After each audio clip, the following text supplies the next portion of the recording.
দর্শক, হঠাৎ করেই বেড়েছে ডেঙ্গুর প্রকোপ। হাসপাতালে ভর্তি হচ্ছেন নতুন নতুন রোগী। আরও জানাতে আমাদের সাথে রাজবাড়ী থেকে সুমন বিশ্বাস যুক্ত হচ্ছেন।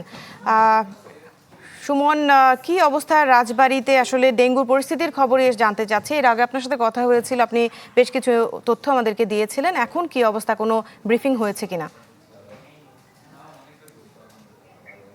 দৃষ্টি, বলা যায় ডেঙ্গু কিন্তু রাজবাড়ীতে চোখ রাঙাচ্ছে, কারণ গত 24 ঘন্টায় পাংশা উপজেলা স্বাস্থ্য কমপ্লেক্সে ডেঙ্গুতে আক্রান্ত হয়ে 2 জন ভর্তি হয়েছে।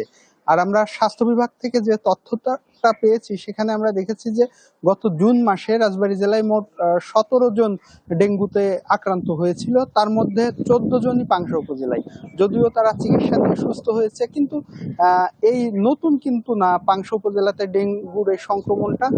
মে মাসের তথ্যটা যেখানে দেখলাম, সেখানে কিন্তু 2 জন ছিল।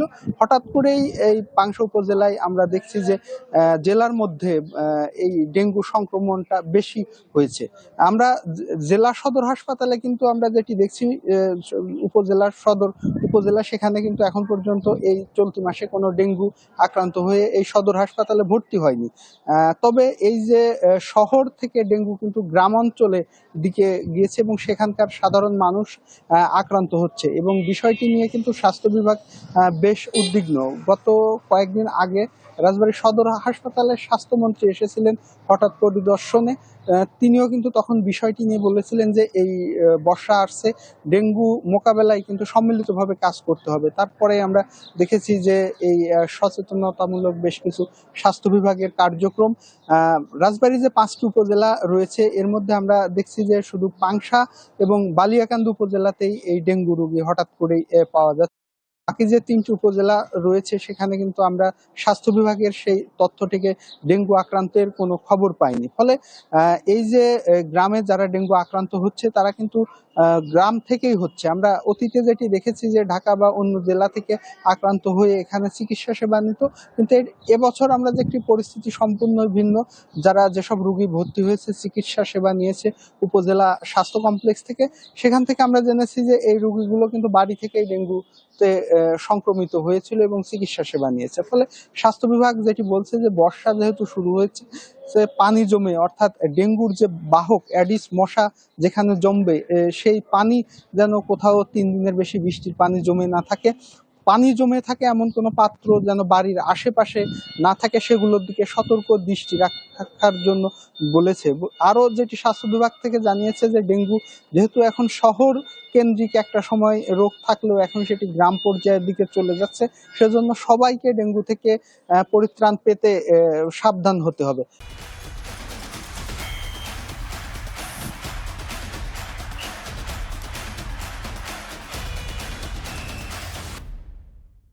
মূলত এই ছিল দৃষ্টি রাজবাড়ির ডেঙ্গু পরিস্থিতি। জি, সুমন বিশ্বাস, ধন্যবাদ আপনাকে আমাদের সাথে যুক্ত হওয়ার জন্য। আমরা একটু গাজীপুরের ডেঙ্গু পরিস্থিতির খবর জানবো। রফিকুল ইসলাম খান সেখান থেকে আমাদের সাথে যুক্ত হবেন।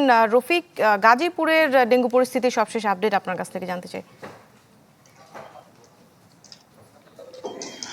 দৃষ্টি, গেল 24 ঘন্টায় ডেঙ্গুতে আক্রান্ত হয়ে শহীদ তাজউদ্দিন আহমদ মেডিকেল কলেজ হাসপাতালে 7 জন রোগী ভর্তি হয়েছে।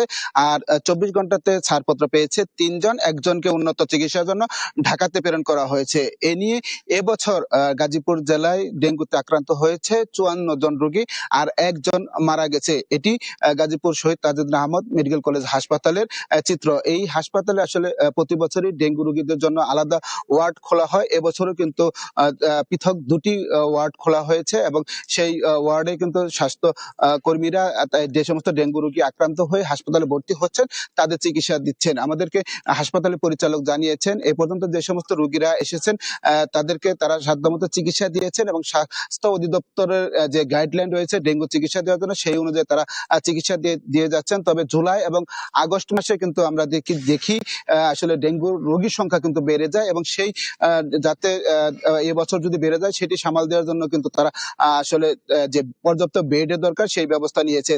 আর যে সমস্ত রোগীরা আসলে মূলত আক্রান্ত হচ্ছেন তারা কিন্তু অধিকাংশই গাজীপুর সিটি কর্পোরেশন এলাকার বাসিন্দা। তো যারা আক্রান্ত হচ্ছে তারা যেটি বলছেন যে মশক নিধনের ঔষধ দেওয়ার কথা, সেটি কিন্তু তারা আসলে ওইরকম দেখছেন না। অন্যদিকে সিটি কর্পোরেশনের পক্ষ থেকে বলছেন ডেঙ্গু নিধনের জন্য পর্যাপ্ত পরিমাণের ঔষধ কেনা হয়েছে এবং যে 57টি ওয়ার্ড রয়েছে প্রতিটি ওয়ার্ডে ঔষধ প্রেরণ করা হয়েছে এবং স্বাস্থ্য যে সিটি কর্পোরেশন যে সমস্ত লোকজন রয়েছে পরিচ্ছন্ন কর্মীরা তারা সেই ঔষধ আসলে প্রয়োগ করছেন। তাছাড়া যে সমস্ত ময়লা আবর্জনা রয়েছে ড্রেন সেইগুলো পরিষ্কার পরিচ্ছন্ন করছেন সেটিতে দাবি করছেন। অন্যদিকে যে সমস্ত রোগীতে আক্রান্ত হচ্ছেন তারা যেটি বলছেন শুধু সিটি কর্পোরেশন নয়, যে সমস্ত উপজেলা এবং ওয়ার্ড রয়েছে প্রতিটি ইউনিয়ন রয়েছে সেই পর্যায়ে যদি ডেঙ্গু রোগের যে ঔষধ সেটি যদি আগে থেকে ছেটানো হয় তাহলে যে রোগীর সংখ্যা সেটি কিন্তু কমানো সম্ভব। আমরা গেল বছর কিন্তু দেখেছি প্রতিদিন 100-র উপরে কিন্তু গাজীপুরে রোগী আক্রান্ত হয়েছে। এবছর যেন সেই মহামারী যেন ছড়িয়ে না পড়ে, অর্থাৎ রোগীর সংখ্যা যেন না বাড়ে, সেজন্য আগে থাকতে প্রয়োজনীয় ব্যবস্থা নিয়ে দাবি জানিয়েছেন গাজীপুরবাসীরা। এই ছিল গাজীপুর থেকে সর্বশেষ খবর।